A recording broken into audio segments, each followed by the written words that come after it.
9. Inflación y ciclo económico. El colapso del paradigma keynesiano. Hasta los años 1973 a 1974, los keynesianos que habían conformado la ortodoxia económica vigente desde fines de 1930 habían dominado cómodamente la escena económica. Uno se había aceptado casi en general la posición keynesiana de que hay algo en la economía de libre mercado que la supedita a variaciones del gasto, que oscila entre el gasto en exceso y el gasto insuficiente. En la práctica, la preocupación keynesiana se centra casi exclusivamente en el supuesto gasto insuficiente, y que por lo tanto la función del gobierno es contrarrestar ese defecto del mercado. El gobierno debía compensar este supuesto desequilibrio manipulando su gasto y su déficit, en la práctica, aumentándolos.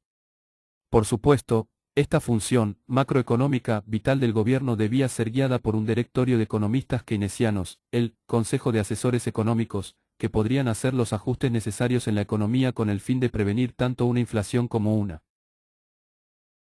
recesión, y regular la cantidad apropiada del gasto total para asegurar la continuidad del pleno empleo sin inflación. En 1973 a 1974, hasta los keynesianos se dieron cuenta por fin de que había algo sumamente erróneo en este estado de cosas que parecía tan seguro, y que era hora de emprender la retirada para hacer un replanteo del problema.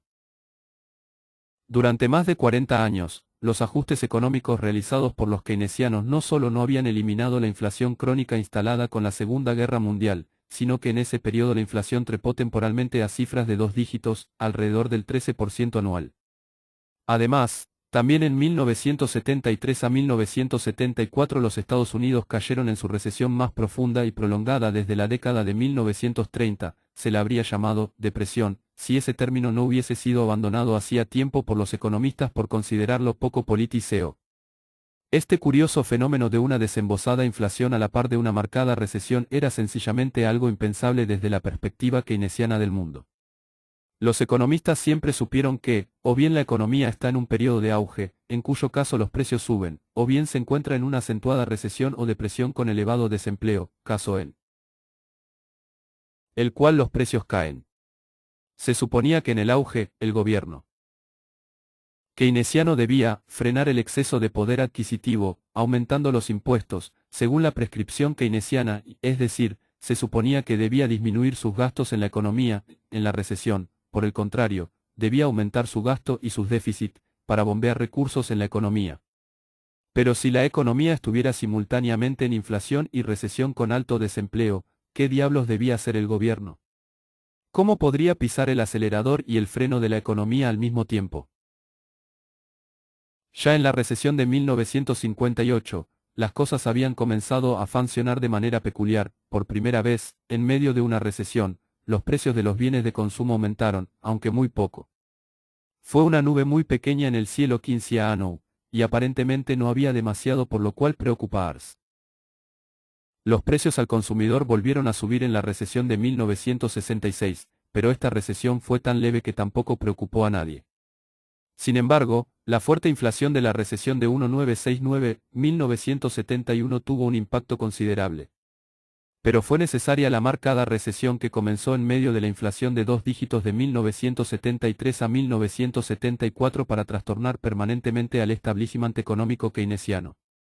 Hizo que se dieran cuenta de que no solo habían fallado los ajustes económicos, que no solo el ciclo supuestamente muerto y enterrado aún gozaba de buena salud, sino que ahora la economía estaba en un estado de inflación crónica y que empeoraba y también se hallaba sometida a constantes embates recesivos, de recesión inflacionaria, o estanflación. Se trataba no solo de un nuevo fenómeno, sino de uno que no podía explicarse, que ni siquiera podía existir, según las teorías económicas ortodoxas. Y la inflación pareció ir empeorando, de aproximadamente 1 a 2% anual durante la presidencia de Eisenhower, pasó al 3-4% en la era de Kennedy, a 5 a 6% con la administración Johnson, y a alrededor de 13% en 1974, después se retrajo a un 6%, pero solo bajo los duros golpes asestados por una pronunciada y prolongada depresión, aproximadamente en 1973 a 1976. Por lo tanto, varias cosas necesitan casi desesperadamente una explicación. 1. ¿A qué se debe la inflación crónica y creciente? 2. ¿A qué se debe la inflación incluso durante profundas depresiones? Y ya que estamos en esto, sería importante explicar, si pudiéramos, 3. ¿A qué se debe, en definitiva, el ciclo económico? ¿Por qué se produce el ciclo aparentemente interminable de auge y caída? Por fortuna, tenemos las respuestas a estas preguntas, que han sido dadas por la trágicamente ignorada Escuela Austríaca de Economía y su teoría del dinero y el ciclo económico, que desarrollaron en Austria Ludwig von Mises y su seguidor Friedrich A. Hayek, y que este último llevó a la London School of Economics a comienzos de la década de 1930. En realidad, la teoría austríaca del ciclo económico de Hayek atrajo a los economistas más jóvenes de Inglaterra precisamente porque por sí sola ofrecía una explicación satisfactoria de la Gran Depresión de los 30. Algunos futuros líderes keynesianos, como John R. X., Ava Pelerner, Lionel Robbins y Nicholas Caldor en Inglaterra, y Alvin Hansen en los Estados Unidos, habían adherido a las ideas de Hayek solo unos pocos años antes. Luego, la teoría general de Keynes obtuvo un éxito arrasador después de 1936, en una verdadera revolución keynesiana que proclamaba con arrogancia que nadie antes se había atrevido a ofrecer una explicación acerca del ciclo económico o de la Gran Depresión. Habría que destacar el hecho de que la teoría keynesiana no triunfó. Mediante el debate y la refutación cuidadosa de la posición austríaca, por el contrario, como suele suceder en la historia de las ciencias sociales, sencillamente se impuso como una nueva moda, y la teoría austríaca no fue impugnada, sino solo ignorada y olvidada. Durante 4 décadas, la teoría austríaca se mantuvo viva, pero no lamentada, honrada ni mencionada por la mayoría de los economistas, con excepción de Mises, en NYU y Hayek, en Chicago, y de unos pocos seguidores que aún le eran fieles. Seguramente no es accidental que el actual renacimiento de la economía austríaca haya coincidido con el fenómeno de la estanflación y su consecuente destrucción del paradigma keynesiano a la vista de todos. En 1974 se realizó en el Royalton College, en Vermont, la primera conferencia de economistas de la escuela austríaca después de décadas. Más tarde, ese mismo año, la profesión económica quedó impresionada cuando se le otorgó el premio Nobel a Hayek.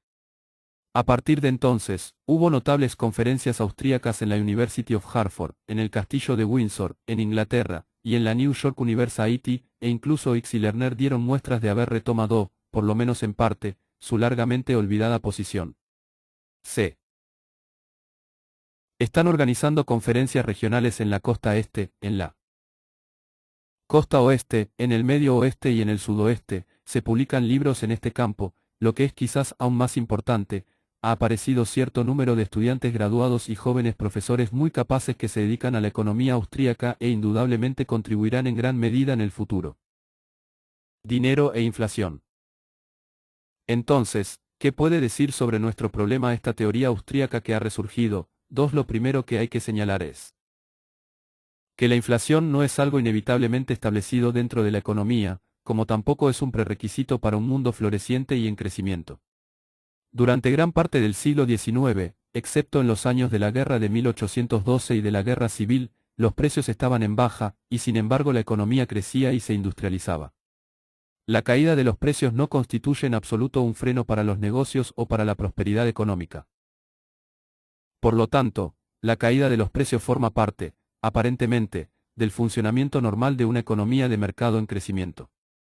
Entonces, ¿cómo puede ser que la sola idea de precios firmemente descendentes sea tan contraria a nuestra experiencia que parece surgir de un mundo de ensueño, totalmente irreal? ¿Por qué, a partir de la Segunda Guerra Mundial, los precios han aumentado en forma constante, e incluso rápidamente, en los Estados Unidos y en todo el mundo?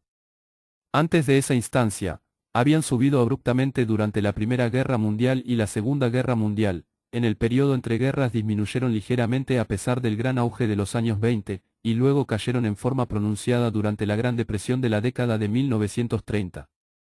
En resumen, si se exceptúan las experiencias de tiempos de guerra, la idea de la inflación como norma en tiempo de paz realmente llegó después de la Segunda Guerra Mundial.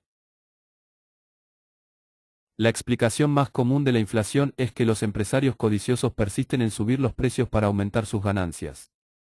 Pero con toda seguridad el cociente de codicia de los hombres de negocios no experimentó de repente un gran salto desde la Segunda Guerra Mundial.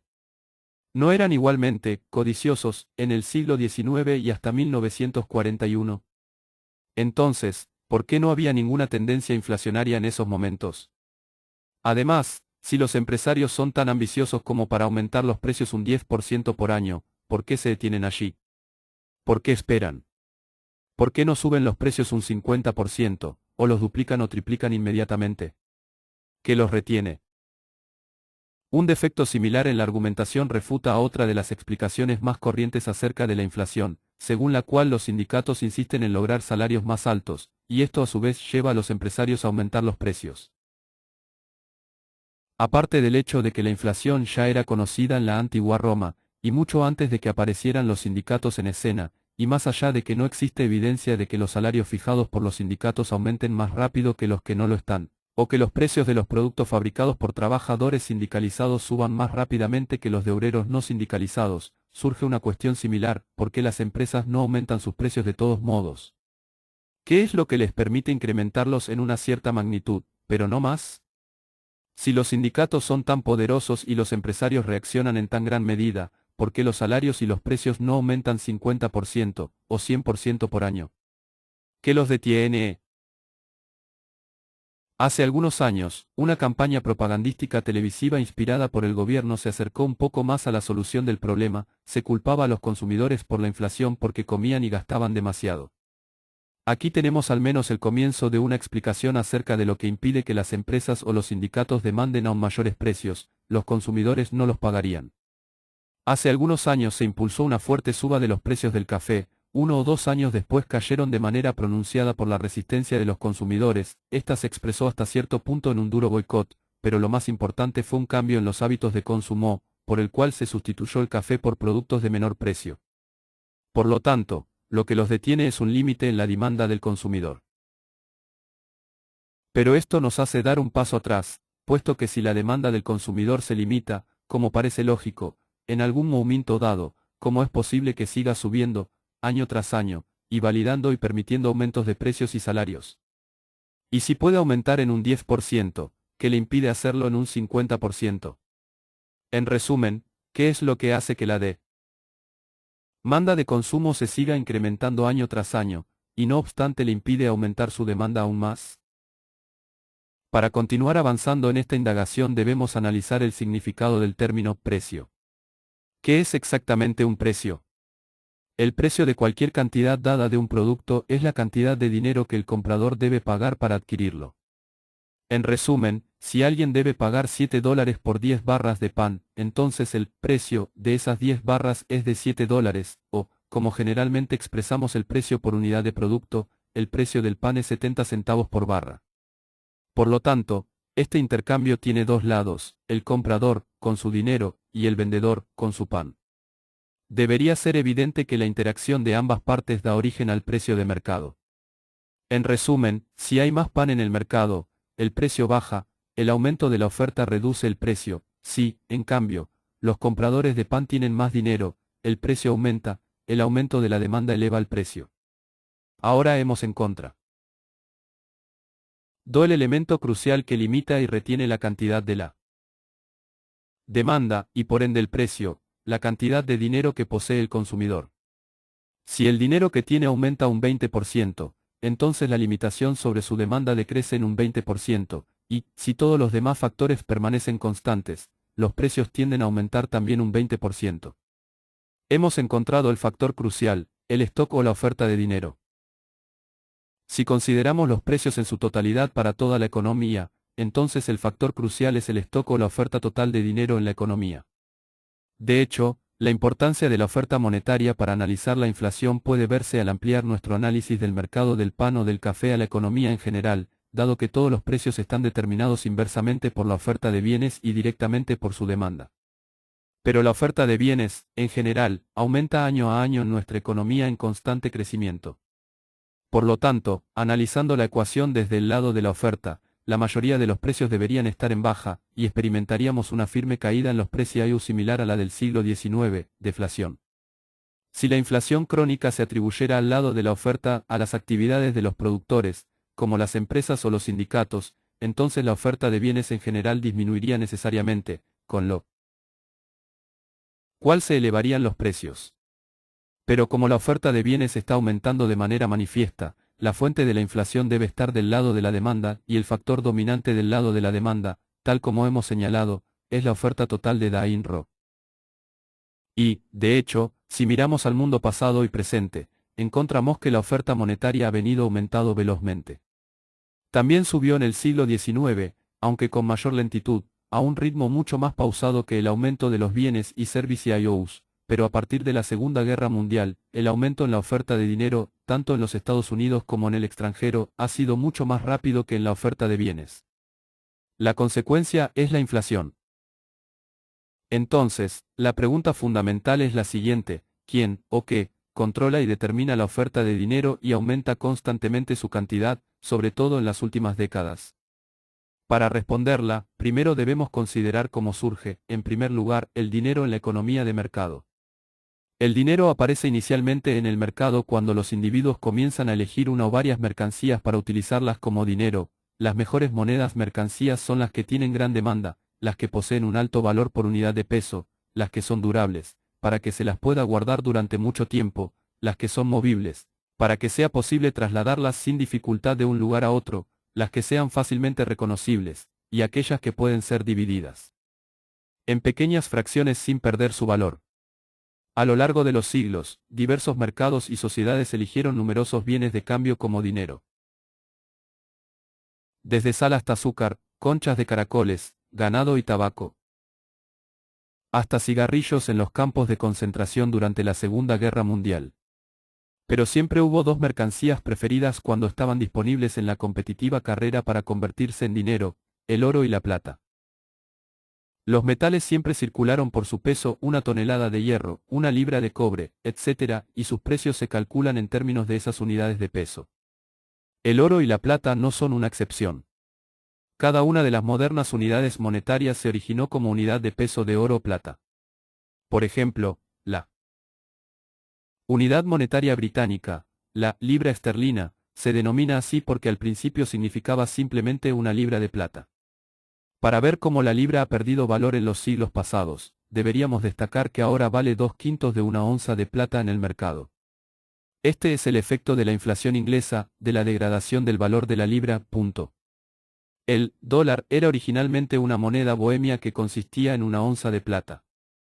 Más tarde, el dólar llegó a ser definido como la 20ª parte de una onza de oro. Cuando una sociedad o un país adopta cierto bien de intercambio como moneda, y entonces su unidad de peso se transforma en la unidad monetaria, la unidad de cálculo de la vida diaria, se dice que ese país está dentro del patrón de ese bien en particular. Puesto que los mercados consideraron universalmente al oro y a la plata como los mejores patrones siempre que estuvieran disponibles, el curso natural de esas economías estuvo en un patrón oro o plata. En ese caso, la oferta de oro está determinada por las fuerzas del mercado, por las condiciones tecnológicas de la oferta, los precios de otros bienes, etc. Desde que el mercado comenzó a adoptar el oro y la plata como dinero, el Estado ha tratado de tomar el control de la función de oferta monetaria, la función de determinar y crear la oferta de dinero en la sociedad. Debería resultar obvio por qué el Estado habría de querer hacer algo semejante. Esto significaría quitar el control sobre la oferta de dinero al mercado y entregárselo a un grupo de personas encargadas del aparato estatal. El por qué resulta claro: esta sería una alternativa para recabar fondos sin fijar impuestos, cuyas víctimas consideran onerosos. Pues, de este modo, los gobernantes del Estado pueden sencillamente crear su propio dinero y gastarlo o prestarlo a sus aliados favoritos. Nada de esto fue fácil hasta la invención de la imprenta, después de lo cual el Estado pudo aplicar las definiciones de dólar, libra, marco, etc., no ya a unidades de peso en oro o plata sino simplemente a papeles impresos por el gobierno central. Entonces ese gobierno tuvo la posibilidad de imprimir los sin costo alguno y virtualmente a voluntad, y luego gastarlos o prestarlos como quisiera. Este complejo movimiento tardó siglos en completarse, pero ahora el stock y la emisión de dinero están totalmente en manos de cada gobierno central. Las consecuencias son cada vez más visibles. Consideremos qué sucedería si el gobierno dijera a un grupo de personas, por ejemplo, la familia Jones: les damos el poder absoluto e ilimitado de imprimir dólares, para que ustedes determinen el número de dólares en circulación. Tendrán un poder monopólico absoluto, cualquier otro que se atreva a utilizar ese poder será encarcelado durante muchísimo tiempo por falsificador y subversivo. Esperamos que usen este poder con sabiduría. Podemos predecir casi con exactitud qué harán los miembros de la familia Jones con este nuevo poder. Al principio, lo utilizarán lenta y cuidadosamente, para pagar sus deudas y quizá comprarse algunos objetos que desean, pero luego, embriagados por la capacidad de imprimir su propia moneda, comenzarán a utilizar el poder al máximo, para darse lujos y hacer regalos a sus amigos, y por ende continuarán generando inflación y acelerándola. Esto es precisamente lo que han hecho los gobiernos, todos los gobiernos, excepto que en lugar de conferir el poder monopólico de falsificar a los Jones o a otras familias, se lo han otorgado a sí mismos. De la misma manera en que el Estado se arroga el monopolio del poder sobre el secuestro legalizado y lo llama servicio militar obligatorio, o el monopolio sobre el robo legalizado y lo denomina recaudación impositiva, así, también, adquirió el poder monopólico de falsificar dinero y llama a esto aumentar la oferta de dólares, o francos, marcos, etc. En lugar de un patrón oro, en lugar de un dinero que surge del mercado libre y cuya oferta está determinada por él, vivimos bajo un patrón de dinero fiduciario. O sea, el dólar, el franco, etc., son sencillamente papeles en los cuales están impresos esos nombres, lanzados a voluntad por el gobierno central, es decir, por el aparato estatal. Además, así como el interés de un falsificador es imprimir impunemente tanto dinero como pueda, también el Estado imprime tanto dinero como puede, y de la misma manera empleará el poder de recaudar impuestos, extraerá tanto dinero como le sea posible sin suscitar demasiadas protestas. El control gubernamental de la oferta monetaria es intrínsecamente inflacionario, por la misma razón que cualquier sistema en el cual un grupo de personas que obtiene control sobre la impresión de dinero está destinado a generar inflación. El Banco Central y la Reserva Fraccionaria. En la actualidad, sin embargo, se considera anticuado aumentar la inflación sencillamente imprimiendo más dinero. Por un lado, esto es demasiado visible, ya que la circulación de una enorme cantidad de billetes de alta denominación puede generar en el público la inquietante idea de que la indeseada inflación se debe a que el gobierno imprime todos los billetes y se lo podría despojar de ese poder. En lugar de hacer esto, los gobiernos han elaborado un medio mucho más complejo y sofisticado, y mucho menos visible, de hacer lo mismo, es decir, de organizar aumentos en la oferta monetaria que les permitan tener más dinero para gastar y subsidiar a los grupos políticos favorecidos. La idea fue la siguiente: en lugar de aumentar la impresión de dinero, considerar a los billetes, dólares, marcos, francos, etc.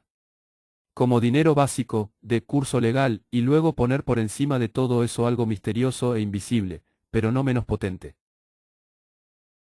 Los cheques o depósitos de cuenta corriente.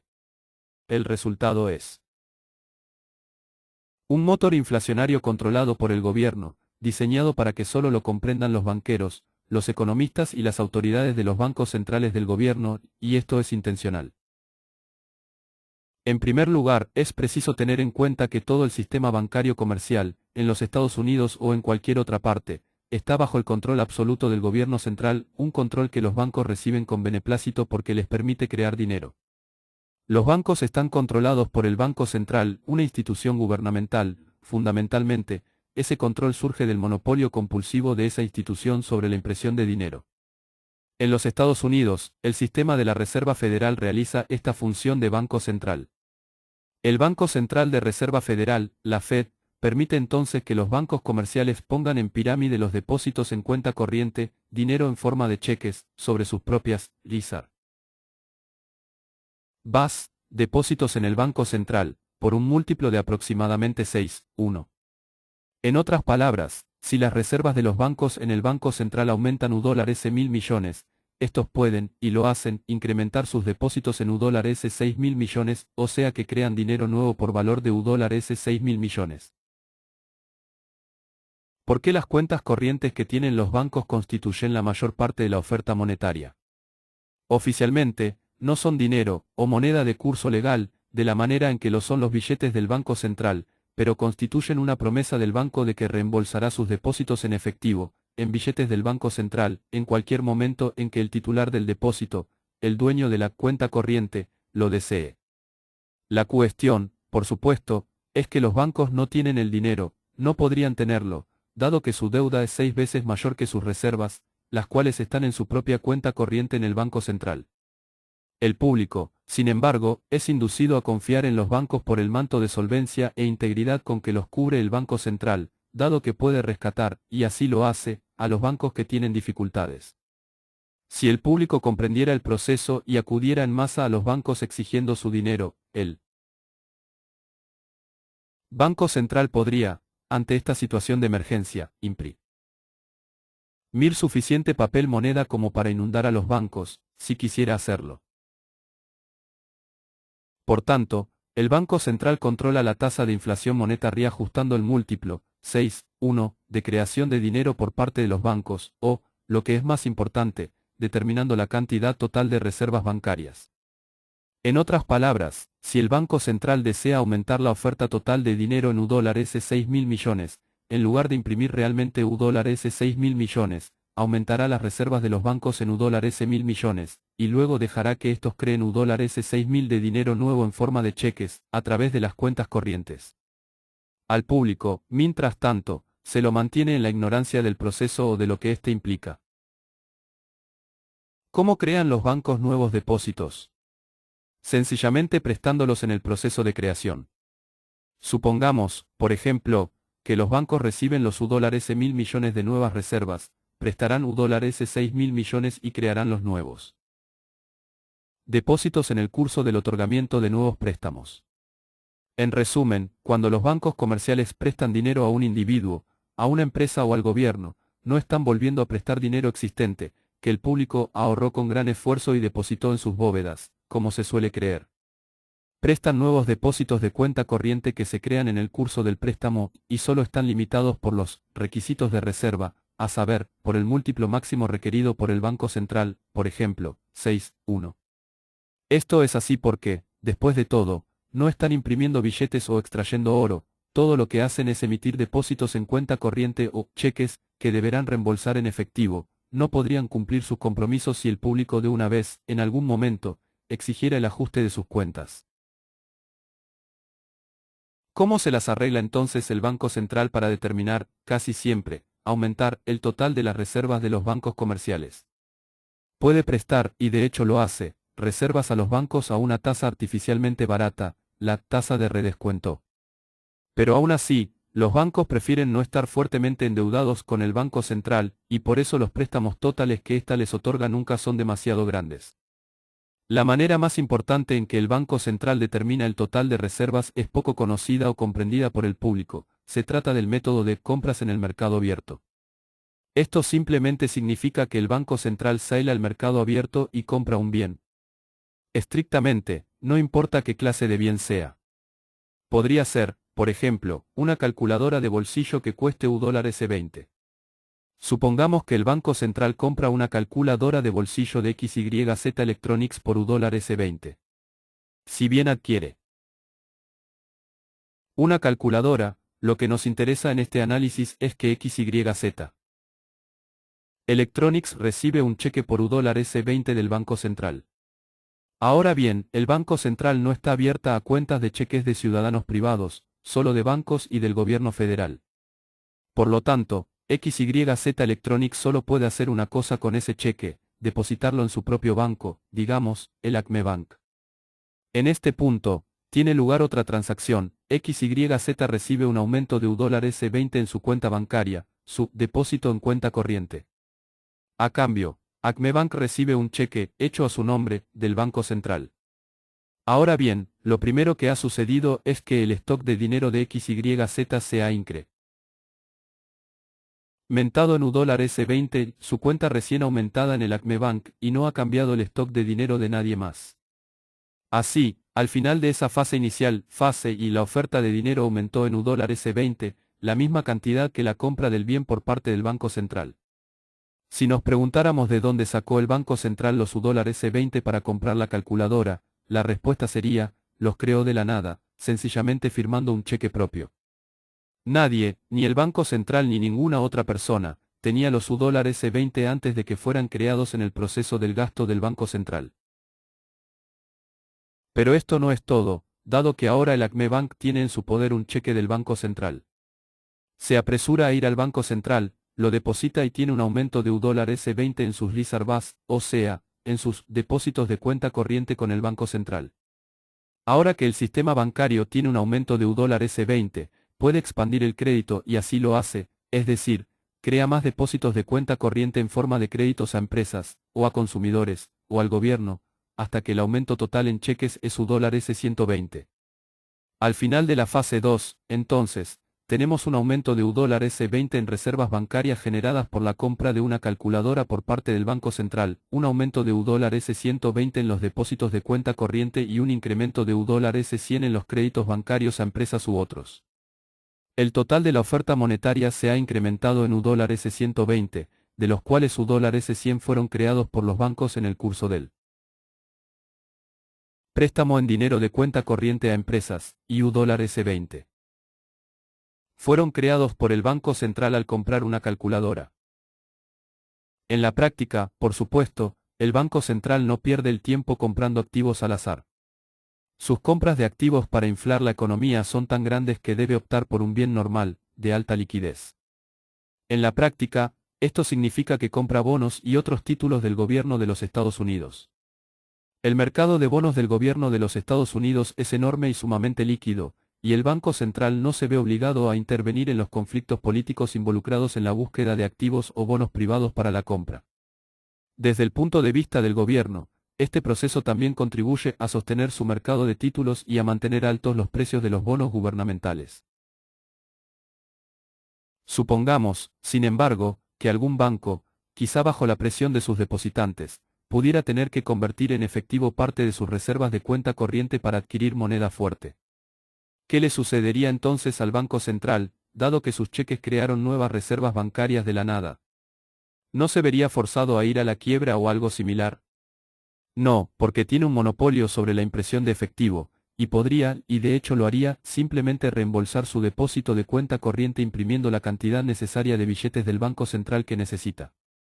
En resumen, si un banco exigiera al Banco Central $20 en efectivo para su reserva, e incluso si le demandara $20 millones, todo cuanto tendría que hacer el Banco Central sería imprimir esa cantidad y pagarla. Como es obvio, al ser capaz de imprimir su propio dinero, el Banco Central se encuentra en una posición singularmente envidiable.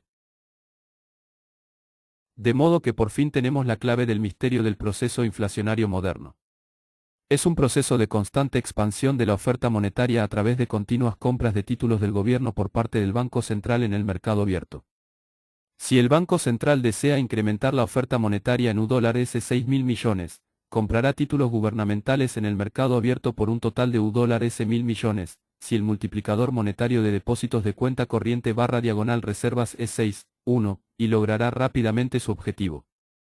De hecho, semana tras semana, incluso mientras se leen estas líneas, el Banco Central sale al mercado abierto de Nueva York y compra la cantidad de bonos del gobierno que haya decidido, y así contribuye a determinar el monto de la inflación monetaria.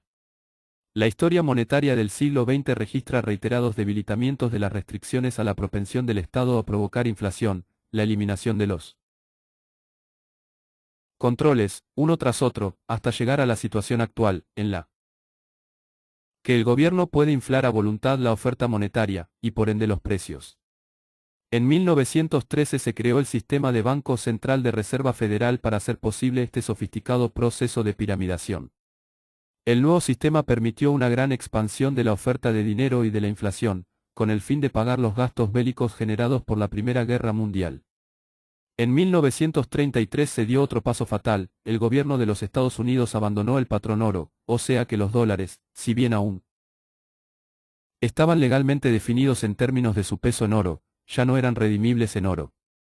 En resumen, antes de 1933 el Banco Central tenía una importante traba en cuanto a inflar y expandir la oferta monetaria, los billetes del Banco Central en sí mismos eran pagaderos en su peso equivalente en oro. Hay, por supuesto, una diferencia crucial entre el oro y los billetes del Banco Central. El gobierno no puede crear oro a voluntad, sino que es preciso extraerlo de la tierra mediante un costoso proceso. En cambio, los billetes del Banco Central pueden emitirse sin límites, a un costo virtualmente igual a cero en recursos.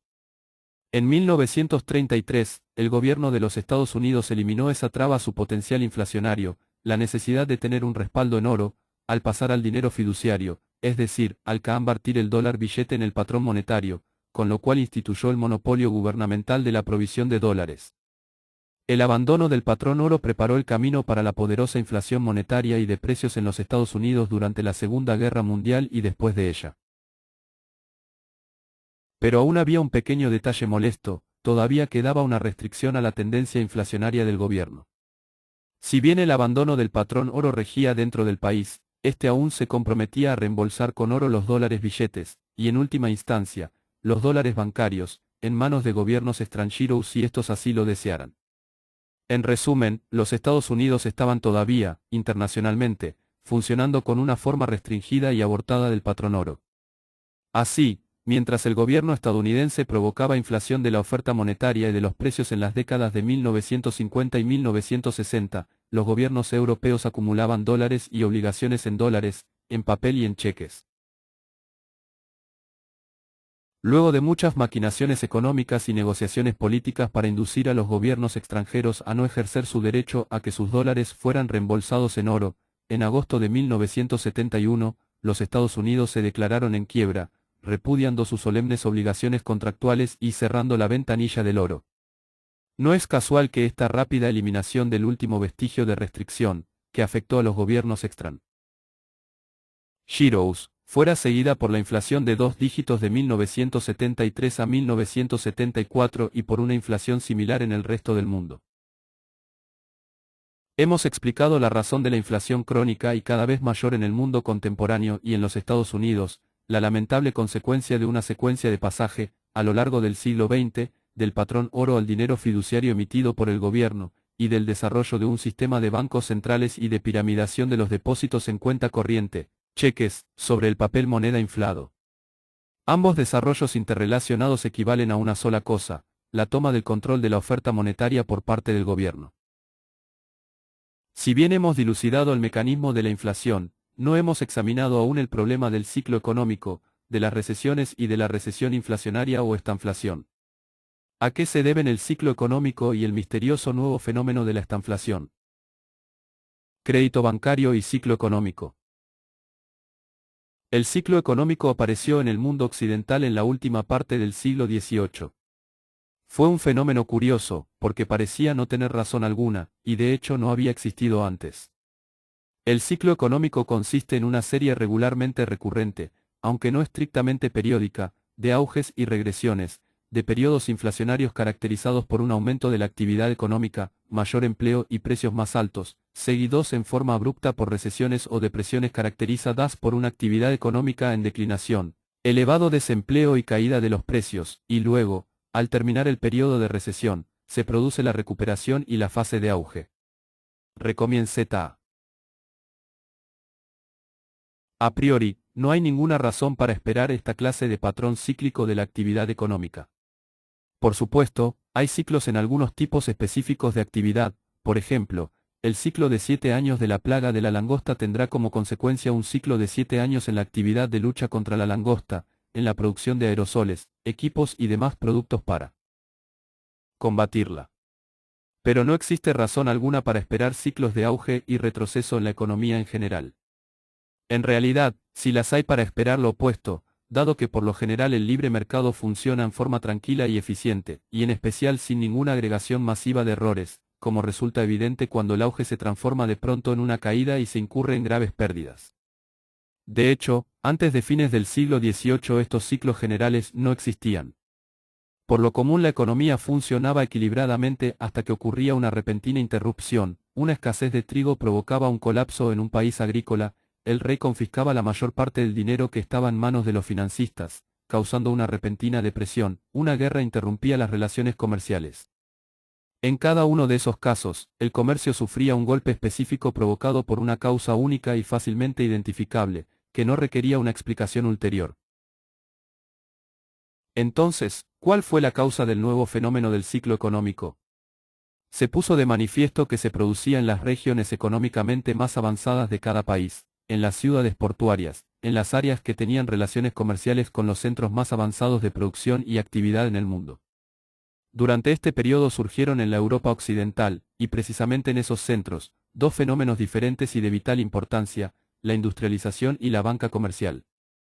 El sistema bancario comercial era del mismo tipo que el que hemos analizado, es decir, de reserva fraccionaria. El primer banco central del mundo, el Banco de Inglaterra, se estableció en Londres a fines del siglo XVIII. En el siglo XIX, en la nueva disciplina de la economía y entre los autores y comentaristas financieros, comenzaron a surgir dos tipos de teorías que intentaban explicar el nuevo e indeseado fenómeno. Una de ellas lo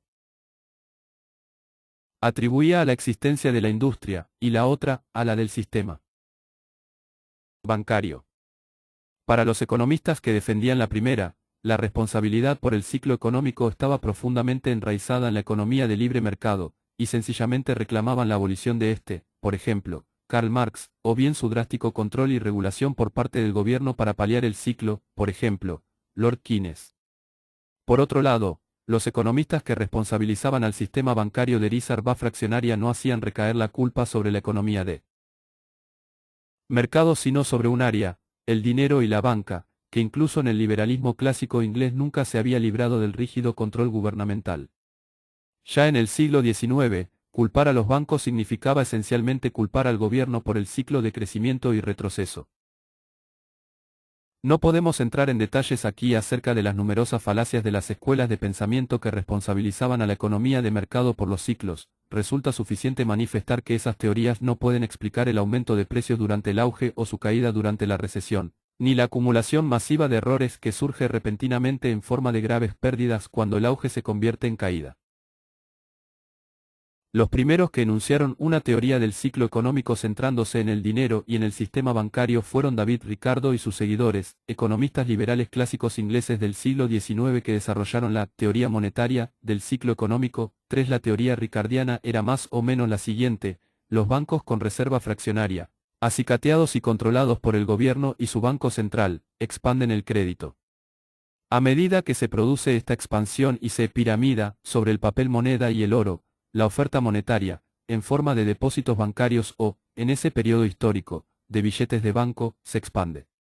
La expansión de la oferta monetaria hace subir los precios y pone en movimiento un auge inflacionario. Al paso que este continúa, alimentado por la acumulación de billetes bancarios y de depósitos por encima del oro, los precios internos también suben, y esto significa que serán superiores a los CIOs de los bienes importados, o sea que aumentarán las importaciones y disminuirán las exportaciones. Surgirá y crecerá un déficit en la balanza de pagos, que habrá que pagar con el oro que sale el país con inflación hacia los países cuya moneda es más fuerte. Pero a medida que el oro fluye hacia afuera, la pirámide conformada por la expansión monetaria y bancaria será cada vez más inestable, y el riesgo de quiebra de los bancos aumentará. Por último, el gobierno y los bancos tendrán que detener su expansión, y estos últimos, para salvarse, se verán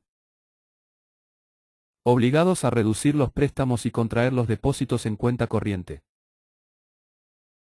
El repentino cambio de la expansión del crédito bancario a su contracción invierte la situación económica, y la caída sigue rápidamente al auge. Los bancos deben contraer su cartera de préstamos, y los negocios y la actividad económica sufren al paso que aumenta la presión debido al repago de la deuda y la contracción. La disminución en la oferta monetaria, a su vez, lleva a una caída general de precios, deflación. La fase de recesión o depresión ha llegado. Sin embargo, a medida que la oferta de dinero y los precios caen, los bienes vuelven a hacerse más competitivos con los productos extranjeros y la balanza de pagos se invierte, con lo cual el superávit reemplaza al déficit. El oro fluye hacia el país y, como los billetes bancarios y los depósitos se contraen sobre una base de oro en expansión, la condición de los bancos se hace más sólida y se produce la recuperación. La teoría ricardiana tenía varias características notables. Explicaba el comportamiento de los precios centrándose en los cambios en la oferta de dinero por parte de los bancos, que en realidad siempre aumentaban en los auges y declinaban en los retrocesos. También explicaba el comportamiento de la balanza de pagos. Además, vinculó el auge y la recesión, de tal manera que ésta fue vista como la consecuencia del auge precedente. Y no solo como la consecuencia, sino también como la manera saludable de ajustar la economía después de la insensata intervención que había creado el auge inflacionario. En resumen, por primera vez se consideró a la recesión no como una aparición infernal ni como una catástrofe generada por el funcionamiento interno de la economía de mercado industrializada. Los ricardianos se dieron cuenta de que el mal principal era el auge inflacionario precedente causado por la intervención gubernamental en el sistema monetario y bancario, y que la recesión, por indeseados que fueran sus síntomas, era realmente el proceso de ajuste necesario mediante el cual el auge intervencionista se lavaba del sistema económico. La depresión es el proceso mediante el cual la economía de mercado se regulariza, elimina los excesos y distorsiones de la estampida inflacionaria y restablece una situación económica sana. La depresión es la reacción desagradable pero necesaria para las distorsiones y los excesos del auge precedente. ¿Por qué, entonces, la recurrencia del ciclo económico? ¿Por qué la alternancia permanente entre auge y caída? Para responder, debemos entender las motivaciones de los bancos y del gobierno. Los bancos comerciales viven y obtienen ganancias de la expansión del crédito y de la creación de nueva oferta de dinero, por lo tanto, tienden naturalmente a hacerlo, a monetizar el crédito, si les es posible. El gobierno también desea la inflación, tanto para expandir sus propios ingresos, sea imprimiendo dinero o para que el sistema bancario pueda financiar los déficits gubernamentales, como para subsidiar a los grupos económicos y políticos favorecidos mediante un crédito creciente y barato. Sabemos, pues, por qué comienza el auge inicial. El gobierno y los bancos tienen que retroceder cuando el desastre amenaza y se aproxima al punto crítico. Pero a medida que el oro fluye hacia el país, los bancos se vuelven más solventes. Y cuando se han recuperado lo suficiente, se encuentran en la posición segura de retomar su tendencia natural a inflar la oferta de dinero y crédito. Y entonces el próximo auge está en camino, sembrando las semillas para la siguiente e inevitable caída. Así, la teoría ricardiana también explica la continua recurrencia del ciclo económico. Pero hay dos cosas que no explica.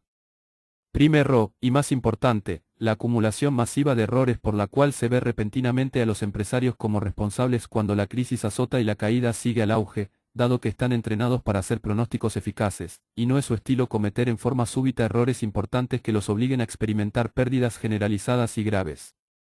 Segundo, otra característica destacada de todo ciclo económico ha sido el hecho de que tanto el auge como la caída han tenido una magnitud considerable en las industrias de bienes de capital, las que fabrican máquinas, equipos, plantas u otras materias primas industriales, que en las industrias de bienes de consumo. Y la teoría ricardiana no explica en absoluto esta característica del ciclo. La teoría austríaca, o misesiana, del ciclo económico se construyó a partir del análisis ricardiano y desarrolló su propia explicación del ciclo sobre la base de la sobreinversión monetaria, o, más estrictamente, la mala inversión monetaria. La teoría austríaca no solo pudo explicar el fenómeno desarrollado por los ricardianos, sino también la acumulación de errores y la mayor intensidad de los ciclos de los bienes de capital. Y, tal como veremos, es la única que pudo comprender el moderno fenómeno de la estanflación. Mises comienza del mismo modo que los ricardianos, el gobierno y su banco central estimulan la expansión del crédito bancario adquiriendo activos y aumentando así las reservas bancarias.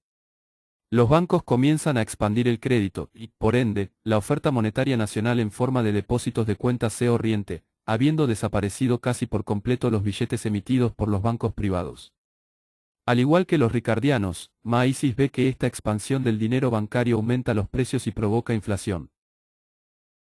Pero, señala, los ricardianos subestimaron las desafortunadas consecuencias de la inflación del crédito bancario, dado que lo que sucede es algo aún más siniestro. La expansión del crédito bancario no solo aumenta los precios, sino que también reduce artificialmente la tasa de interés, y por ende envía señales engañosas a los empresarios, llevándolos a tomar decisiones equivocadas y a realizar inversiones antieconómicas. En el mercado libre y sin obstáculos, la tasa de interés sobre los préstamos está determinada únicamente por las preferencias temporales de todos los individuos que conforman la economía de mercado, dado que la esencia de cualquier crédito es que se intercambia un bien presente, dinero que puede ser usado en el presente, por un bien futuro, un pagaré que puede ser utilizado en algún momento en el futuro. Dado que las personas siempre prefieren tener dinero en el presente frente a la perspectiva de obtener la misma cantidad de dinero en algún punto en el futuro, los bienes presentes siempre tienen un valor agregado sobre los bienes futuros en el mercado. Ese adicional, o agio, es la tasa de interés, y su nivel varía según el grado en el cual la gente prefiera el presente respecto del futuro, es decir, el grado de sus preferencias temporales. Las preferencias temporales de las personas también determinan el grado en que éstas ahorran e invierten para uso futuro, en comparación con lo que consumen ahora. Si disminuyeran, es decir, si el grado de preferencia por el presente en lugar del futuro declinara, la gente tendería a consumir menos ahora y a ahorrar e invertir más, al mismo tiempo, y por idéntico motivo, la tasa de interés, la tasa de descuento temporal, también caería. El crecimiento económico surge principalmente como resultado de la caída de las tasas de preferencia temporal, lo cual provoca un aumento en la proporción de ahorro e inversión respecto del consumo, así como también la disminución en la tasa de interés. Pero, ¿qué sucede cuando la tasa de interés cae no debido a una reducción voluntaria de las preferencias temporales y a un mayor ahorro por parte del público, sino a causa de la interferencia gubernamental que promueve la expansión del crédito y el dinero bancarios? Por supuesto, el nuevo dinero de cuenta corriente creado en el curso de los préstamos bancarios a las empresas llegará al mercado como un suministrador de préstamos, y así, al menos inicialmente, reducirá la tasa de interés. ¿Qué sucede, en otras palabras, cuando las tasas de interés han disminuido en forma artificial, debido a la intervención realizada, en lugar de hacerlo naturalmente, por los cambios en las valoraciones y preferencias del público consumidor? En este caso se producen problemas, porque los empresarios, al ver que la tasa de interés cae, reaccionarán como siempre lo han hecho ante ese cambio en las señales del mercado, invertirán más en bienes de capital. Las inversiones, sobre todo en proyectos a largo plazo y que demandan mucho tiempo, que antes se veían como no rentables, ahora parecen ser rentables debido a la caída en la carga de la tasa de interés. En resumen, los empresarios reaccionan como lo harían si los ahorros se hubieran incrementado de manera genuina, hacen lo necesario para invertir esos supuestos ahorros. Amplían sus inversiones en equipamiento durable, en bienes de capital, en materia prima industrial y en construcción, en comparación con su producción directa de bienes de consumo. De esa manera, las empresas toman prestado de muy buen grado el nuevo dinero bancario cuya disponibilidad va en aumento y que fluye hacia ellos a tasas más baratas, lo utilizan para invertir en bienes de capital, y finalmente lo aplican para pagar salarios más altos a los trabajadores en las industrias de bienes de capital. La mayor demanda de los negocios aumenta los costos laborales, pero las empresas consideran que podrán pagar esos mayores costos porque fueron engañadas por el gobierno y por la intervención bancaria en el mercado crediticio, y por su manipulación vitalmente importante de la señal que es la tasa de interés en el mercado, la señal que determina cuántos recursos se utilizarán para la producción de bienes de capital y cuántos, para la de bienes de consumo. Los problemas surgen cuando los trabajadores comienzan a gastar el nuevo dinero bancario, el que han recibido en forma de mayores salarios, ya que las preferencias temporales del público en realidad no se han reducido, el público no quiere ahorrar más de lo que tiene ahorrado. Así las cosas, los trabajadores se disponen a destinar al consumo la mayoría de sus nuevos ingresos, en resumen, a restablecer su antigua proporción consumo/ahorro. Esto significa que ahora el gasto en la economía se dirige hacia las industrias de bienes de consumo y se ve que no es posible, al mismo tiempo, ahorrar e invertir lo suficiente para comprar las nuevas máquinas, los equipamientos de capital, los materiales industriales y demás. Esta falta de ahorro e inversión suficientes para adquirir todos los nuevos bienes de capital a los precios esperados y existentes se revela como una repentina y profunda depresión en las industrias de bienes de capital, dado que una vez que los consumidores restablecen la proporción consumo/inversión que desean, se pone en evidencia que la economía ha invertido demasiado en bienes de capital, de ahí el término de teoría de sobreinversión monetaria, y muy poco en bienes de consumo. La economía fue seducida por la manipulación y la rebaja artificial de la tasa de interés por parte del gobierno, y actuó como si hubiese más ahorros disponibles que los que realmente había para invertir. Tan pronto como el nuevo dinero bancario afluyó al sistema y los consumidores restablecieron sus antiguas proporciones temporales, se puso de manifiesto que no había ahorros suficientes para comprar todos los bienes de los productores y que la economía había invertido mal los limitados ahorros disponibles, teoría de la mala inversión monetaria. La economía invirtió en exceso en bienes de capital y demasiado poco en bienes de consumo. De este modo, el auge inflacionario conduce a distorsiones en la totalidad del sistema de precios y producción. Los precios del trabajo, las materias primas y las maquinarias en las industrias de bienes de capital aumentan demasiado durante el auge como para que resulten rentables cuando los consumidores estén en condiciones de retomar sus antiguas preferencias en cuanto al consumo y a la inversión. Así, se considera a la depresión, aún más que en la teoría ricardiana, como el periodo necesario y saludable en el que la economía de mercado abandona y liquida las inversiones erróneas y antieconómicas del periodo de auge y restablece las proporciones entre consumo e inversión que realmente desean los consumidores. Es un proceso doloroso pero ineludible mediante el cual el mercado se libera de los excesos y errores del auge y restaura el funcionamiento eficiente de la economía de mercado en beneficio de la masa de consumidores. Como durante el auge los precios de los factores de producción. Tierra, trabajo, maquinaria, materias primas, fueron elevados excesivamente en las industrias de bienes de capital. Hay que permitir que caigan durante la recesión hasta que se reconstituyan en el mercado las proporciones correctas de precios y producción. Dicho de otra manera, la inflación no solo aumenta los precios en general, sino que también distorsiona los precios relativos, las relaciones de un tipo de precio a otro. En resumen, si bien la expansión inflacionaria del crédito aumentará todos los precios, en las industrias de bienes de capital los precios y los salarios subirán más rápidamente que en las industrias de bienes de consumo. Es decir, que el auge será más intenso en aquellas que en estas. Por otro lado, la esencia del periodo de ajuste mediante la depresión debería ser bajar los precios y salarios en las industrias de bienes de capital en relación con los precios y salarios de las industrias de bienes de consumo, para poder inducir el movimiento de los recursos nuevamente desde las sobredimensionadas industrias de bienes de capital hasta las industrias de bienes de consumo, cuyos recursos son exiguos. Todos los precios caerán debido a la contracción del crédito bancario, pero los precios y salarios en los bienes de capital disminuirán en forma más acentuada que en los bienes de consumo. En resumen, tanto el auge como la caída serán más intensos en las industrias de bienes de capital que en las de bienes de consumo. Así hemos explicado la mayor intensidad de los ciclos económicos en el primer tipo de industria.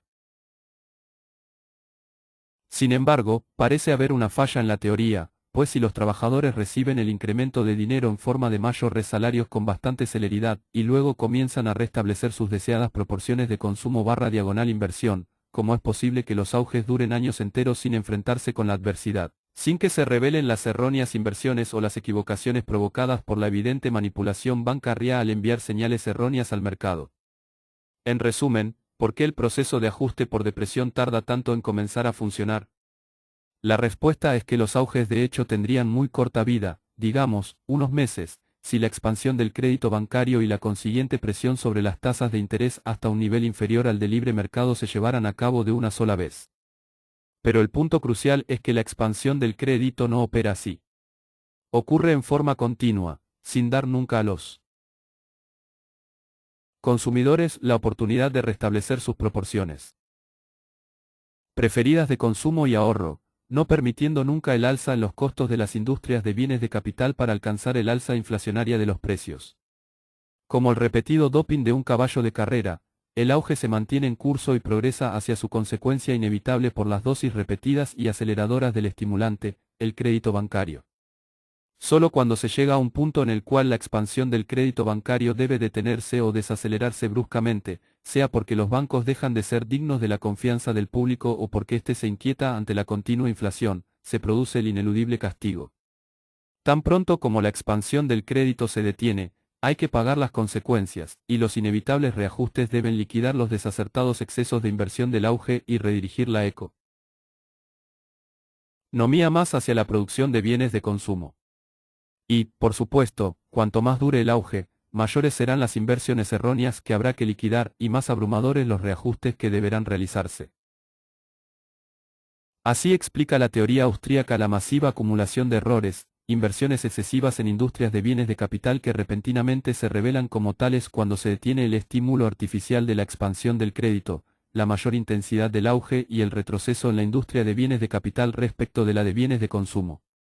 Su explicación para la recurrencia, para el inicio del auge siguiente, es similar a la ricardiana, una vez superadas las liquidaciones y las bancarrotas, y completados los ajustes en precios y producción, la economía y los bancos comienzan a recuperarse, y estos últimos pueden disponerse a retornar a su natural y deseado curso de expansión del crédito. ¿Qué hay de la explicación austríaca, la única que existe, sobre la estanflación? ¿Cómo es posible que, en recesiones recientes, los precios sigan aumentando? En primer lugar, debemos señalar que son particularmente los precios de los bienes de consumo los que continúan subiendo durante las recesiones, y los que confunden al público al darle lo peor de ambos mundos al mismo tiempo, alto desempleo y aumentos en el costo de vida. Así, durante la depresión de 1974 a 1976, los precios de los bienes de consumo se elevaron rápidamente, pero los precios al por mayor se mantuvieron nivelados, mientras que los precios de la materia prima industrial experimentaron una caída rápida e importante. Entonces, ¿cómo es posible que en la actualidad el costo de vida continúe aumentando durante las recesiones? Retrocedamos en el tiempo y examinemos qué sucedía con los precios en el ciclo auge-retroceso, clásico o antiguo, antes de la Segunda Guerra Mundial. Durante los periodos de auge se incrementaba la oferta monetaria y, por lo tanto, los precios en general subían, pero los precios de los bienes de capital aumentaban más que los de consumo, sustrayendo recursos de las industrias de bienes de consumo y llevándolos a las de bienes de capital. En resumen, haciendo abstracción del aumento general de precios, los precios de los bienes de capital subían y los de los bienes de consumo bajaban durante el auge, unos en relación con otros. ¿Qué sucedía en la recesión? La situación contraria, la oferta monetaria disminuía, por lo tanto los precios en general caían, pero los precios de los bienes de capital disminuían más que los de los bienes de consumo, llevando nuevamente recursos de las industrias de bienes de capital a las de bienes de consumo. En síntesis, haciendo abstracción de la caída general de precios, relativa a cada uno, los precios de los bienes de capital bajaban y los de los bienes de consumo aumentaban durante el proceso de caída, unos en relación con otros. Según la posición austríaca, esta situación de los precios relativos en el auge y en el retroceso todavía se mantiene sin cambios. Durante los auges, los precios de los bienes de capital aún aumentan y los de los bienes de consumo disminuyen unos en relación con otros, y durante la recesión ocurre lo contrario. La diferencia consiste en que vivimos en un nuevo mundo monetario, tal como ya lo hemos dicho en este capítulo, dado que ahora que se ha eliminado el patrón oro, el Banco Central puede, y de hecho lo hace, aumentar en todo momento la oferta monetaria, sea que haya crecimiento o recesión. Desde comienzos de la década de 1930 no hubo una contracción de la oferta monetaria, y no parece haber probabilidades de que se produzca otra en el futuro inmediato. Así que ahora que la oferta monetaria aumenta siempre, los precios en general siempre suben, a veces más lentamente y otras veces más rápido. En resumen, en la recesión clásica, los precios de los bienes de consumo siempre aumentaban en relación con los de los bienes de capital. Entonces, si los precios de los bienes de consumo caían 10% en una recesión en particular y los precios en los bienes de capital caían 30%, los primeros aumentaban sustancialmente en términos relativos. Pero, desde el punto de vista del consumidor, la disminución en el costo de vida era recibida con gran satisfacción, de hecho, era lo que doraba la píldora de la recesión o depresión. Incluso durante la Gran Depresión de la década del 30, cuando las tasas de desempleo eran muy altas, el 75-80% de la fuerza de trabajo aún empleada disfrutaba de los precios baratos de los bienes de consumo. Pero ahora, con el ajuste keynesiano en funcionamiento, ya no hay modo de dorar la píldora. Ahora que a la oferta de dinero, y por ende, a los precios en general, no se le permite caer, el aumento en los precios relativos de los bienes de consumo durante una recesión impactará al consumidor como un visible aumento en los precios nominales. En la actualidad, su costo de vida sube durante una depresión, y en consecuencia sufre el peor de los dos mundos, en el ciclo económico clásico, antes del liderazgo de Keynes y el Consejo de Asesores Económicos, al menos tenía que soportar solo una calamidad por vez. ¿Cuáles son, entonces, las conclusiones políticas que surgen rápida y sencillamente del análisis austríaco del ciclo económico? Son exactamente opuestas a las del establishment keynesiano, dado que, como el virus de la distorsión de la producción y los precios surge de la expansión del crédito bancario inflacionario, la prescripción austríaca para el ciclo económico será la siguiente. Primero, si estamos en un periodo de auge, el gobierno y sus bancos deben detener inmediatamente la expansión monetaria. Por supuesto, este cese del estímulo artificial llevará a su fin de modo inevitable el auge inflacionario y dará comienzo ineludiblemente a una recesión o a una depresión, pero cuanto más demore el gobierno este proceso, más duros deberán ser los reajustes necesarios, y por eso es preciso que se lleve a cabo enseguida. Esto también implica que el gobierno nunca debe intentar postergar la depresión, sino que tiene que permitir que empiece a funcionar por sí sola tan pronto como sea posible, para que pueda comenzar la verdadera recuperación. Esto también significa, sobre todo, que el gobierno tiene que evitar cualquiera de las intervenciones a las que son tan aficionados los keynesianos. Nunca debe intentar sostener situaciones económicas poco sólidas, ni rescatar o prestar dinero a empresas insolventes, porque al hacerlo, todo cuanto logrará será prolongar la agonía y convertir una fase de depresión repentina y rápida en una enfermedad crónica. Tampoco debe mantener los índices salariales o los precios, sobre todo en las industrias de bienes de capital. Esto dilataría y retrasaría en forma indeterminada la realización del proceso de ajuste por la depresión, y provocaría una depresión indefinida y prolongada y un desempleo masivo en las vitales industrias de bienes de capital. El gobierno no debe tratar de expandir nuevamente la oferta monetaria para salir de la depresión, dado que aun si esta reexpansión tuviera éxito, lo que no es seguro en absoluto, solo provocaría mayores problemas y una depresión más duradera y renovada en adelante. No debe hacer nada para incentivar el consumo ni incrementar sus gastos, ya que esto aumentaría más la proporción de consumo/inversión en la sociedad, cuando lo único que puede acelerar el proceso de ajuste es reducir la proporción de consumo/ahorro para validar gran parte de las inversiones actualmente poco sólidas y hacerlas rentables. La única manera en que el gobierno puede ayudar en este proceso es reduciendo su propio presupuesto, lo cual aumentará la relación inversión/consumo en la economía, dado que el gasto gubernamental puede ser visto como gasto en consumo para los burócratas y políticos. Por lo tanto, según el análisis austríaco de la depresión y el ciclo económico, el gobierno no debe hacer absolutamente nada. En primer lugar, tendría que detener su propia expansión, y luego llevar a cabo una política estricta de laissez-faire. Cualquier cosa que haga retrasará y obstruirá el proceso de ajuste del mercado. Cuanto menos intervenga, más rápido se realizará este proceso y se producirá una auténtica recuperación económica.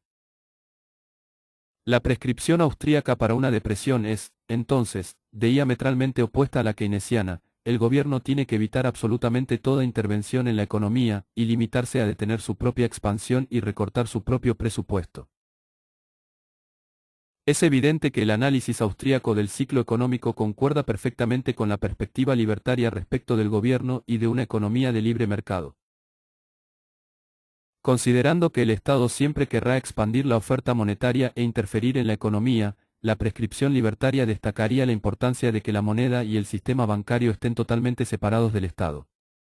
Esto implicaría, por lo menos, la derogación del Banco Central y el retorno a una moneda mercancía, como el oro o la plata, para que la unidad monetaria vuelva a ser la unidad de peso de un bien producido por el mercado en lugar del nombre de un papel impreso por el aparato falsificador del Estado.